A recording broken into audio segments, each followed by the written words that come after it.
Open your phone right now and scroll for 30 seconds. Someone just got engaged. Someone just closed on a house. Someone just posted their 5-year update, and it looks like a highlight reel of a life you don't have yet. And somewhere in the scrolling, a quiet, dangerous thought creeps in. I'm behind. Here's what I want you to see today. Behind isn't a spiritual reality. It's a math problem your flesh invented, and it's using other people's timelines as the ruler. Scripture never once measures a life that way. And if you're going to walk in peace, you have to stop measuring it that way either.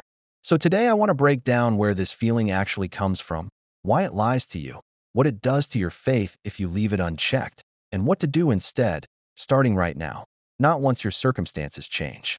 Nobody was born with a mental scoreboard. You built it, piece by piece, out of comparisons. A cousin's wedding, a friend's promotion, a classmate's baby announcement. Every one of those moments got quietly logged as evidence against you. And over time, the log became a verdict. You're late. But a verdict built on comparison isn't truth, it's distortion.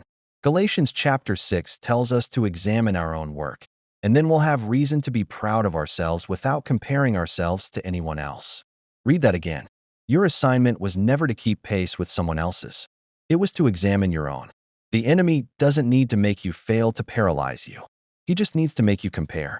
A believer who is comparing is a believer who has stopped listening to God's specific instructions for their specific life because they're too busy watching everyone else's. And here's the trap nobody talks about. Comparison never actually resolves. You can't win it.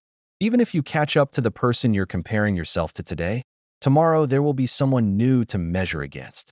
It is a treadmill, not a finish line, and the only way off of it is to stop running the race in the first place. Let's be honest about what this does over time if it goes unaddressed. It doesn't stay a feeling. Left alone, feeling behind curdles into shame, and shame doesn't just make you sad. It starts to rewrite what you believe about God. You start interpreting the weight itself as proof that He's forgotten you, or that He's punishing you, or that everyone else got favor that you were somehow disqualified from. None of that is true, but shame doesn't need to be true to be convincing. And once shame gets a foothold, it produces two things: entitlement or despair. Entitlement says, I've done my time, I've paid my dues, God owes me this now. Despair says, it's never going to happen for me, so why keep trying? Both of them are lies, and both of them will quietly disconnect you from the very posture, faith, obedience, patience, that actually positions you for what you're waiting on. Ecclesiastes reminds us that there's a time appointed for every purpose under heaven. Not a time you appointed, a time appointed. That word matters. It means God is not improvising a response to your frustration. He already has a set time, and your job is not to force it open early. Habakkuk was told something similar when he was waiting on a vision to come to pass. Write it down, because though it lingers, it will not fail to come at the appointed time. Wait for it. It's a promise attached to a delay, not despite the delay. This is where most of us get it backwards. We think delay means denial. We think silence means no.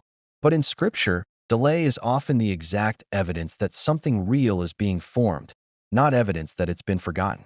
Consider Joseph. He received a dream as a teenager that he would one day lead, and then he spent years enslaved, falsely accused, and forgotten in a prison cell before that dream came to pass. By any human timeline, Joseph was wildly behind.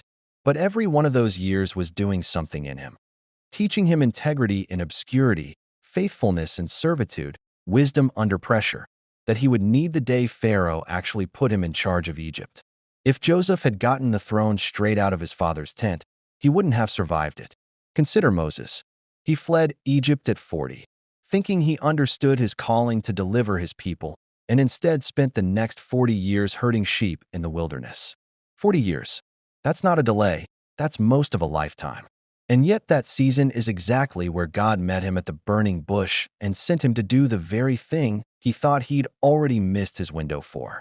Consider Sarah, who was given a promise about a child decades before she held one in her arms, long enough that by every biological and cultural measure of her day, she was impossibly, laughably behind. And yet Scripture doesn't remember her as the woman who was late. It remembers her as a woman of faith who, in the end, considered God faithful to what He had promised. Notice the pattern. None of them were behind. They were early for a moment they couldn't see yet, being formed for a weight they weren't ready to carry when they first received the promise. Think about what a farmer does between planting and harvest. He doesn't stand in the field yelling at the dirt. He works the soil. He waters. He removes weeds. The waiting isn't empty time. It's working time. It just doesn't look like the harvest yet. Your waiting season is doing something in you, whether or not it's doing something you can see yet. Character gets formed in delay that never gets formed in instant success. Endurance gets built in delay that never gets built when everything comes easy. If God gave you the harvest before He'd finished forming you into someone who could steward it, you wouldn't be blessed by it. You'd be buried by it. So the season you're in isn't your punishment. It's your preparation. Here's the practical danger of living by comparison. It will cost you the very obedience that was going to move you forward. When your eyes are on someone else's timeline, you stop being faithful with your own instructions. You skip the small assignment in front of you because it doesn't feel like the big breakthrough you wanted. You disengage from today because today doesn't look like the picture in your head. But Scripture tells us plainly not to grow weary in doing good, because at the proper time we will reap a harvest if we don't give up. Notice, it doesn't say if you catch up. It says if we don't give up. Your harvest is not contingent on beating anyone else's clock. It's contingent on whether you stay faithful in the field you're actually standing in. So here's what I want to leave you with. Not a formula, a posture. First, stop auditing your life against someone else's highlight reel. You are not required to explain your calling on their timeline. Someone else's breakthrough was never a countdown clock on yours. Second, ask yourself honestly, what has God actually put in front of me today, and am I doing it with excellence? Not the dream version of your life. The actual assignment sitting on your desk, in your relationships, in your character right now. That's where faithfulness gets proven. Not in the big moment you're waiting for, but in the small one you're standing in. Third, trade the scoreboard for gratitude. Thank God for exactly where you are, not because the circumstance is what you wanted, but because gratitude keeps your heart soft enough for faith to keep growing in it. A heart busy comparing can't stay a heart full of faith. Choose one. And fourth, remember that the appointed time is still appointed, even on the days it doesn't feel like it. Your job was never to arrive early. It was to be found faithful when it comes. You are not behind. You are being prepared. Joseph wasn't behind in that cell. Moses wasn't behind in that wilderness. Sarah wasn't behind in that tent.